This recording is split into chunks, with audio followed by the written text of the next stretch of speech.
Well, we're back on the 1971 Challenger.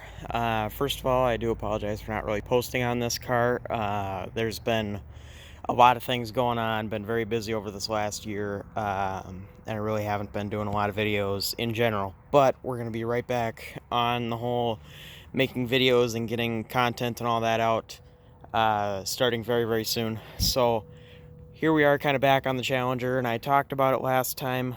And I do have a playlist for the 1971 Challenger, so if you want to take a look at that, go ahead. I'll see if I can link a playlist. Otherwise, you can just go to the channel and look at the playlist category, and you should be able to see that playlist. So, anyways, long story short, this car, we tried to blast it before, and it worked okay. And we ran out of time, ran out of material, and we just put it back in the shop. And to be 100% fair and honest, kind of forgot about it for a little while. So here we are back on it. We got most of it blasted today. We did run out of blast media, so we do have to resume doing this in the morning. As you can see by the light, it is about sunset, so we're done for the day today. And a few things that have come up, a car always looks better when it is when it's not completely stripped down. Once it's stripped down, you see things that you didn't see before. So, and this is no exception. So we did get the floor cut out. I am going to do a full floor. That is going to be ordered within the next few days. There are a couple of places that still have it in stock, so that's good. And one place that has it in stock, and it's kind of an interesting thing, and please give me some opinions and information in the comments, because I've never done any of their stuff. A company called Dynacorn, they have a full floor that goes from the pinch weld up there all the way to the back here. And it's either pre-welded with the step welds, which you can see some of the remains there, or maybe they just stamp it all in one piece rather than the three-piece system that the factory was. So yeah, I'd like to know if anybody's used that company, if their fitment is good, because I'd like to find some good quality parts. And I know they only make 1970 Challenger 4-pans. I don't mind putting a 1970 4-pan into this 1971. It's just a couple little different patterns in the ribbing. It's all the same dimensions. It won't really bother me, especially when there's carpet and all that over it. But anyways, moving on. We do have to blast some more back here, and the package tray, as well as some other spots here and there, are going to get kind of the inside of the firewall a bit better. And there's some stuff underneath. There's a little bit of undercoating left, but it actually cleaned up really, really nice. So this quarter, we're going to be chopping off right there underneath the marker light. I do have a patch panel for that. It's a good quality one, so we will cut that across there, butt weld it to there, and while that's apart, I'm going to repair the trunk extension, which is damaged, which is rusted quite considerably. But up top, it's fine, so I'm probably going to go the route of leaving as much original metal as possible, because all the top here is perfectly fine, no problems. So I'll probably just cut the lower portion of it out and butt weld that together. And there's going to be a lot of welding and a lot of body work on this car. So if you want to see stuff like that, I can make videos on stuff like that. I'm still learning a few things here and there, but I'm fairly confident that I can get this done. And I do have to cut a patch here. I would have liked to have done a full quarter, considering the amount of patches there would be in this, but just considering time, money, and the fact that I'm sure they're on back order like everything else is currently, I do have a half quarter, but it is really not good quality. It's like a J.C. Whitney part or something like that. It's really not great quality, so I'm not comfortable using it, but I will use it for patches. I do need to do a little patch right there as well. So stay updated as far as watch some of my stuff if you're interested in seeing that. We're going to be doing the full floor pan. We're going to be doing patches on this side, and another piece I wouldn't mind a little bit of advice on, and you can't see it here, of course, but if you look underneath, there are pinholes in the trunk pan. Quite a few of them. I can weld probably 75% of that up. But, you know, and I don't want to use Bondo or anything unless absolutely necessary and prepared properly as far as like covering a hole. And of course, nobody's going to see the underside of this, so it wouldn't necessarily matter, but this car is not getting undercoated. I will not undercoat this car.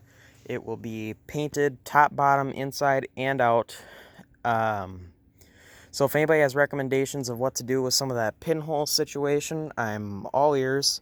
And there's, you know, this car is very solid overall, but there's a lot of little spots and a lot of little pinholes.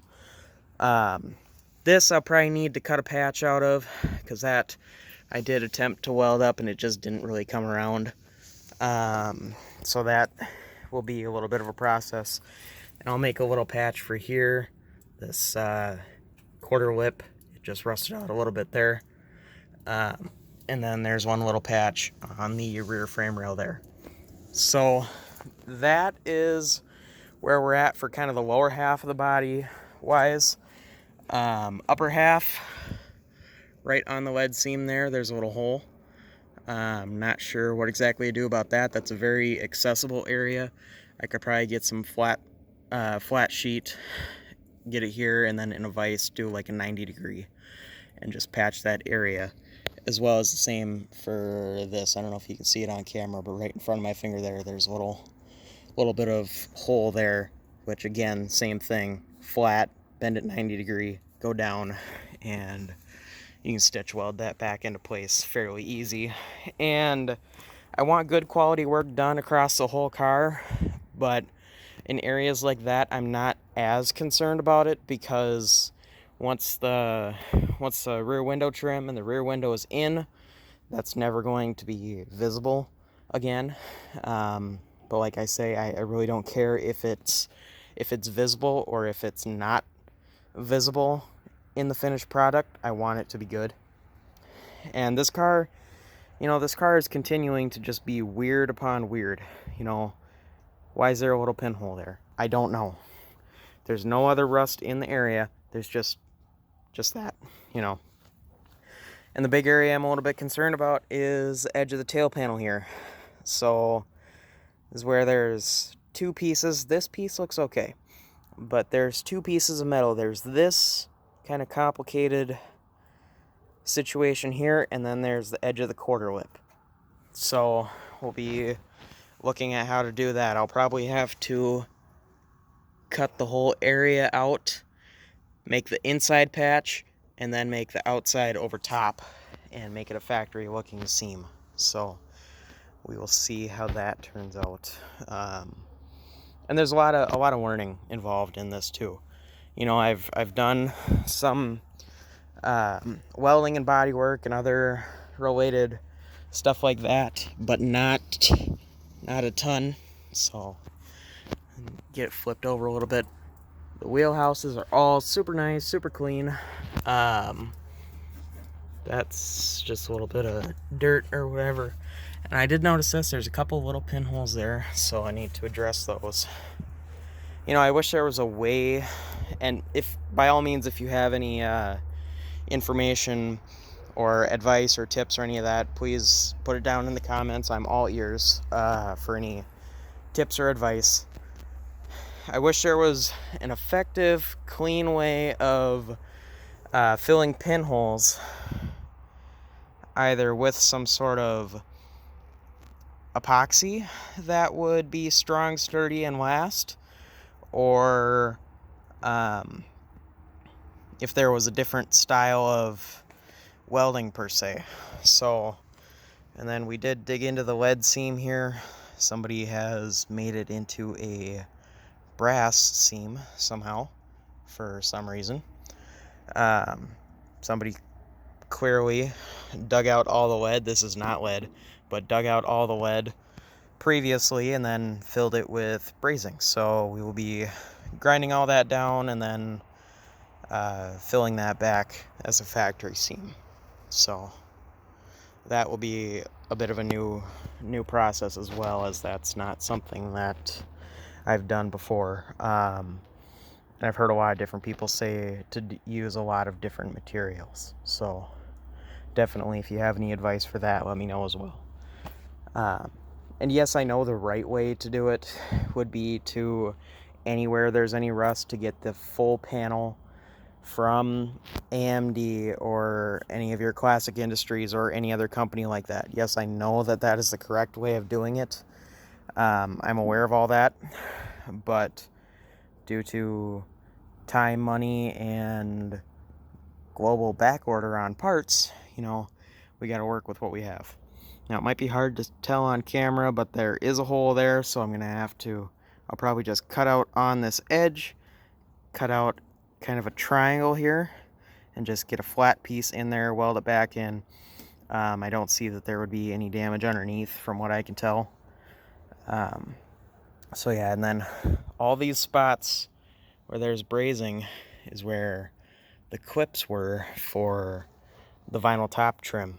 So that is going to be a complicated process as far as getting that solid and straight again, because I need to put clips back there again.